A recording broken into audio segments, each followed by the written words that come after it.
Lightbearer, The Crimson Chronicle, Part 1. Written by J.A. Hawk. Read for you by Joshua Garner.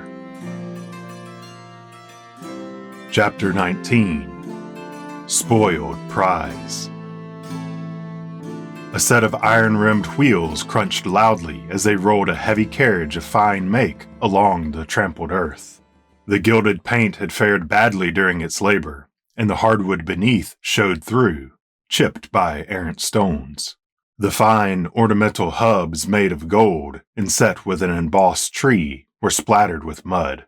Spring steel protested loudly as a stiff-eared jack pulled back on a set of reins, applied the braking lever with his long foot, and the carriage came to a jerking halt. The rabbit wore a jerkin of fine-cut leather, embossed with the same emblem of the great tree, and at his waist he wore a long knife, but he had no other form of armor or weapons. The tuk-tuk pulling the carriage gave a disgruntled grunt as the rabbit tied its reins around the brake lever, pulling tight the nose ring that commanded the beast. The driver jumped down from the seat, spared the tuk-tuk a quick pat on its voluminous hindquarter, and hurried to the side of the carriage door.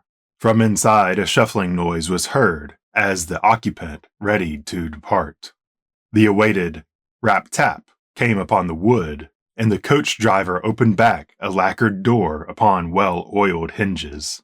Vladimir Hemmings stepped down from the carriage compartment, taking careful heed of his long cloak as to not allow it to catch on the frame of the wrought-iron step.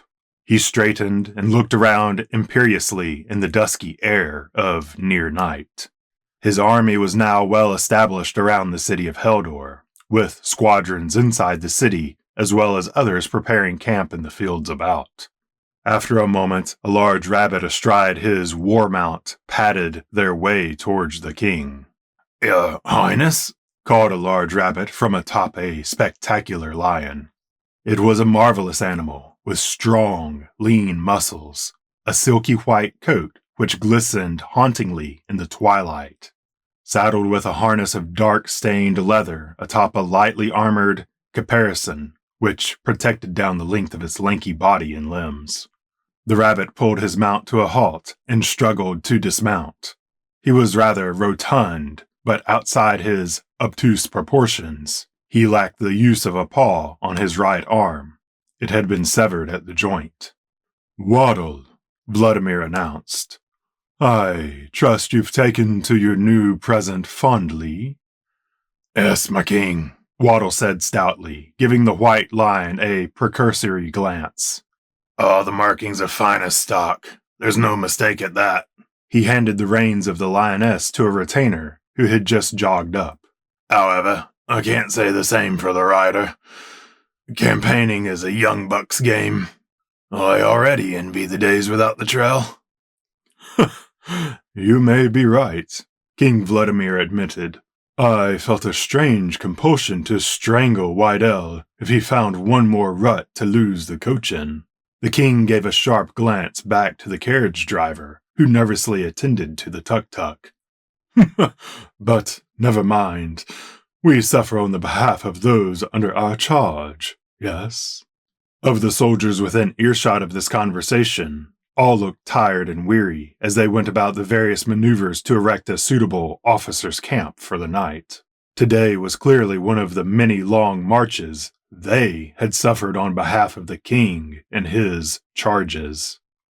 "Very true, my lord," Waddle agreed. Come, appraise me of the situation. Have we the city in full?"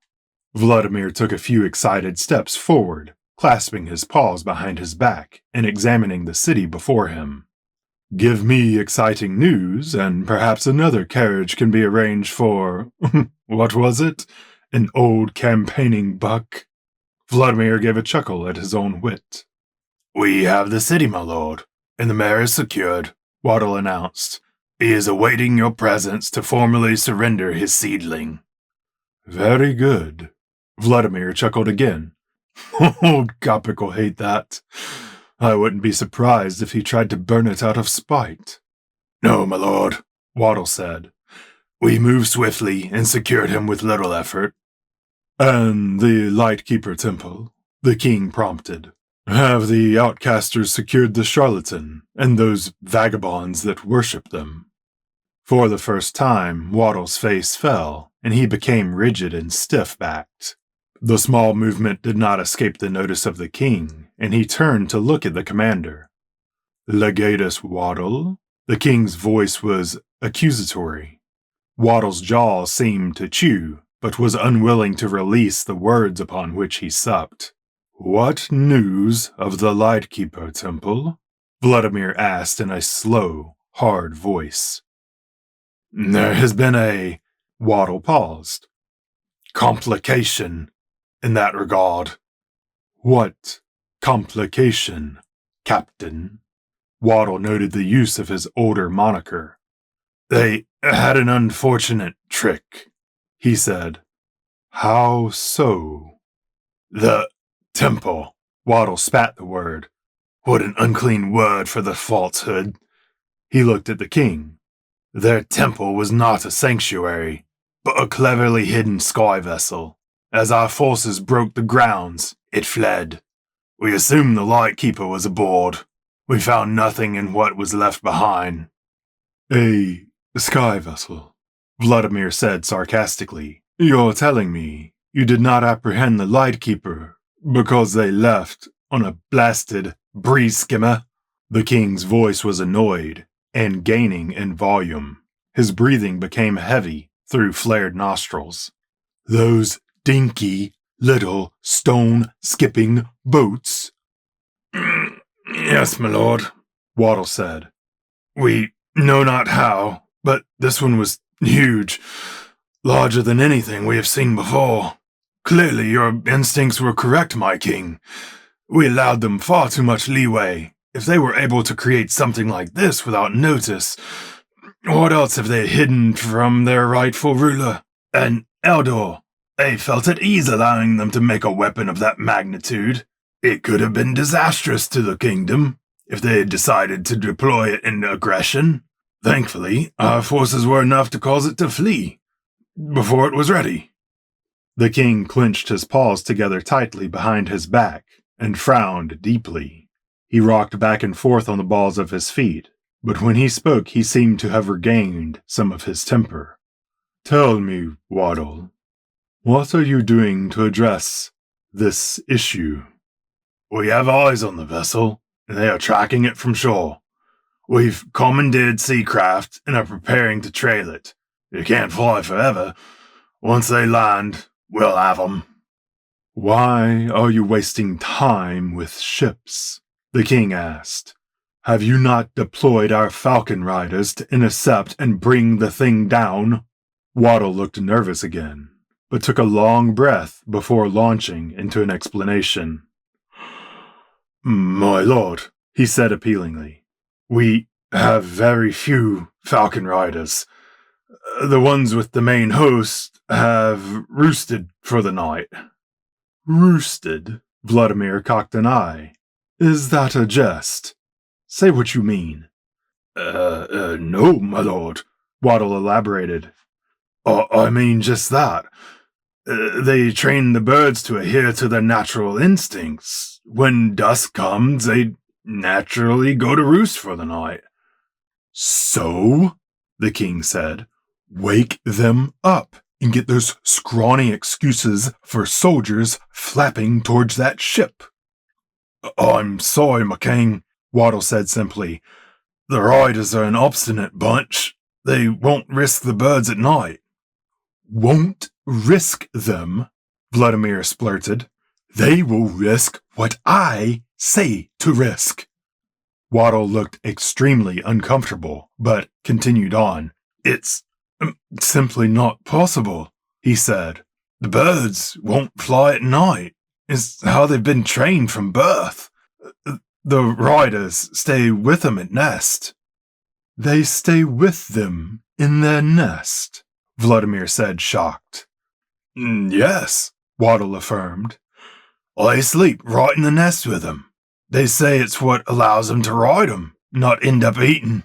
It's form some sort of bond of trust as far as I understand it. The king tapped his foot impatiently upon the ground, then muttered, "Musty." "I'm sorry, my lord?" Waddle asked. "The riders smell musty," the king said. "I always wondered why." He let go his clasped paws and straightened his cloak. "There is some wisdom in what you've told me, Waddle. It's true. Our falcons are our most valuable resource on the field for information. If they won't fly at night, then so be it." He turned to the fatter rabbit. "But I want to know the instant that sky vessel hits land, and I expect to be aboard a ship heading to its location when it does." "As you say, my king." Waddle visibly relaxed. "Now, I must go down and give Mayor Coppic my attentions." "Very good, my lord," Waddle said. "Shall I find your driver?" "No, I don't think so," Vladimir said. "The victor must be seen in his element. Wartime demands better than a carriage. Bring your lioness to me. She will look regal enough for Coppic." At once." Waddle saluted, somewhat awkwardly with his mangled paw being what it was, then hurried off to fetch his lion's retainer. The king looked at the city, then glanced at the skyline. Night had come on in full now, and torches had sprung up around him like fireflies. But he vaguely imagined that he could see a sky vessel, bigger than any falcon, cresting the pitch-black horizon. Thank you for listening to this audio recording of Lightbearer by J.A. Hawk. If you enjoyed this production, consider supporting the author's work. Your support goes a long way in helping independent artists with projects like this one. Paperback copies of Lightbearer are now available for purchase through Amazon.com. And for readers who prefer a hardback version, they may be purchased through BarnesandNoble.com. Follow the links below or scan the QR code to pick up your copy of Lightbearer today.